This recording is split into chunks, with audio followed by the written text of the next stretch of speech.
India के आगरा में यमुना नदी के किनारे साल 1632 में सफेद संगमरमर का एक मकबरा बनकर तैयार हुआ, जिसे सारी दुनिया सातवें अजूबे के नाम से जानती है। इस खूबसूरत मकबरे को एक बादशाह ने अपनी पसंदीदा बीवी की याद में बनवाया था। 42 एकड़ में फैला हुआ ये मकबरा दूर से ही आंखों को लुभाता है, लेकिन खूबसूरती से लैस इस मकबरे ने अपने अंदर सुंदरता के साथ साथ न जाने कितने रहस्य छिपा रखे। आज से 400 साल पहले बनकर तैयार हुई इस खूबसूरत बिल्डिंग को बनाने में करीब 20,000 मजदूरों ने रात दिन एक कर दिया था, और वो भी 1 या 2 साल तक के लिए नहीं बल्कि 22 सालों तक के लिए। इतने लंबे समय की कड़ी मेहनत और खून पसीने से बना ये मकबरा आज दुनिया भर में अपनी एक अलग पहचान बनाए बैठा है। इस बेशकीमती इमारत की कीमत आज के समय में करीब 7,500 करोड़ से भी ज्यादा की कही जाती है। इस खूबसूरत बिल्डिंग को बनाने में मुगल आर्किटेक्चर्स ने अपनी कला की ऐसी छाप छोड़ी थी कि आज तक दुनिया का बड़े से बड़ा इंजीनियर भी इन्हें नहीं समझ पाया। इस जादुई इमारत को कुछ इस तरह से बनाकर तैयार किया गया कि जब इसे मेन गेट से देखा जाता है तो ये देखने में बहुत बड़ा दिखता है, और जब अंदर एंट्री की जाती है तो फिर ये बहुत छोटा दिखने लगता है। ताजमहल के चारों किनारों पर खड़े किए गए ये मीनार देखने में बिल्कुल सीधे नजर आते हैं, लेकिन सच्चाई ये है कि ये चारों मीनार हल्का सा बाहर की तरफ झुके हुए हैं। मुगल आर्किटेक्चर्स इतने काबिल थे कि उन्होंने पहले ही प्राकृतिक आपदाओं से इस इमारत को बचाने का तरीका सोच लिया था। ये मीनारें जो चारों तरफ से बाहर की ओर झुकी हुई हैं, अगर इन्हें सीधा रखा जाता तो दूर से देखने में ये अंदर की तरफ झुकी हुई नजर आती।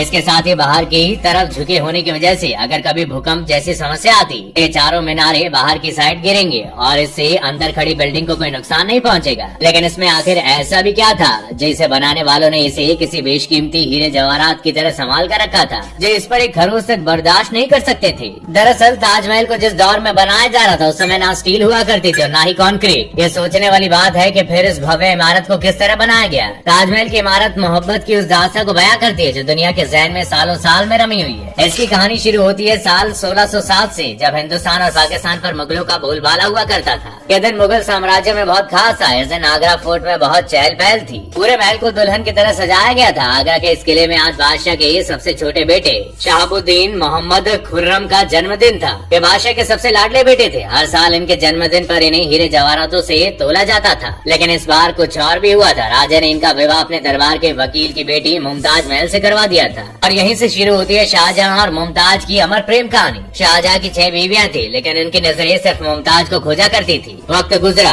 और जैसे इनकी खुशी को किसी की नजर लग गई। मुमताज जब शाहजहां के 14वें बच्चे को जन्म दे रही थी, तब ना चाहते हुए भी वो हमेशा के लिए इस दुनिया को छोड़कर चली गई। इस खबर ने मानो शाहजहां की दुनिया ही खत्म कर दी थी। बेगम की मौत के बाद उन्होंने कुछ दिनों तक अन्न का एक दाना तक मुंह में नहीं डाला। अंधेरे ने इस कदर उन्हें घेर लिया था कि आने वाले 2 सालों तक ना तो उन्होंने कोई राग सुना और ना ही परफ्यूम लगाया। मरते मरते मुमताज बेगम ने शाहजहां के सामने अपनी आखिरी ख्वाहिश रखी कि उनके दुनिया छोड़ जाने के बाद उनका मकबरा दुनिया की सबसे खूबसूरत इमारत में बनवाया जाए, जिसे पूरा करने के लिए बादशाह ने इस ताजमहल का निर्माण करवाया। मुमताज के जाने के 6 महीने बाद से ही इस बिल्डिंग को बनाने का काम शुरू कर दिया गया। इसे बनाने के लिए पूरी सल्तनत से एक से बढ़कर एक कारीगरों को इकट्ठा किया गया। काम शुरू हुआ, लेकिन इस इमारत को बनाने में सबसे बड़ी बाधा अगर कुछ थी तो वो थी यमुना नदी। मुमताज बेगम का मकबरा जिस नदी के किनारे था, वहाँ किसी इमारत को बनाना नामुमकिन सा था। नदी के किनारे की मिट्टी बहुत सॉफ्ट होती है, और ऐसे में अगर यहाँ ताजमहल को बनाया जाता तो इसमें कोई शक नहीं है कि नदी का बहाव ताजमहल को नुकसान पहुँचाता। इसे बनाने के लिए सबसे पहले उस जमीन पर बहुत सारे कुएं खोदे गए, जिसके बाद उन कुओं को मिट्टी और पत्थरों से भरा गया और इस पर पत्थरों के ब्लॉक बनाए गए। देखते ही देखते मुगल इंजीनियर्स ने दुनिया की सबसे खूबसूरत बिल्डिंग में शुमार ताजमहल की नींव बना दी थी। ये नींव इतनी ज्यादा मजबूत थी कि मिट्टी चाहे कितनी भी सॉफ्ट क्यों ना हो, वो इमारत को टच से मस नहीं कर सकती थी।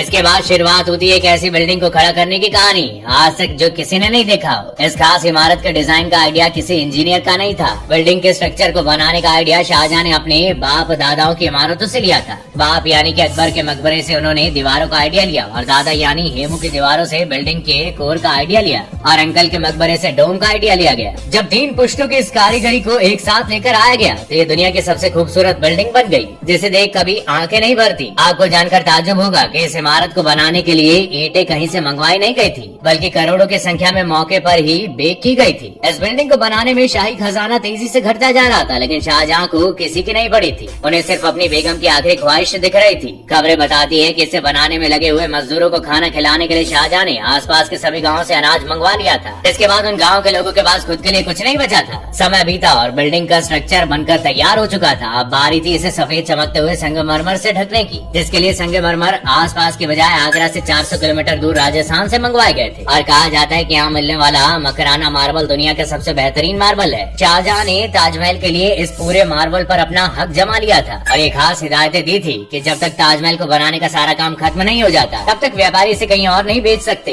1000 हाथियों की हेल्प से इस मार्बल को बड़ी ही सावधानी के साथ राजस्थान से आगरा लाया गया। ताजमहल पर दिखने वाला ये 40 मीटर का डोम इसकी खूबसूरती में 4 चांद लगा देता है। आज इसे बड़ी आसानी से नई तकनीकों और स्टील की मदद से चुटकियों में बना दिया जाता है, लेकिन उस समय इसे बनाने के लिए कारीगरों के पास सिर्फ टुकड़ों के पत्थर पड़े हुए थे। ताजमहल के फिनिशिंग के लिए इसे पाइट्रा, डोरा और परचीन कारी से डिजाइन किया गया, जिसके बाद ये महल बनकर तैयार हो चुका है। ताजमहल के बारे में ये भी कहा जाता है कि ये दिन भर में 4 बार अपने रंग बदल लेता है।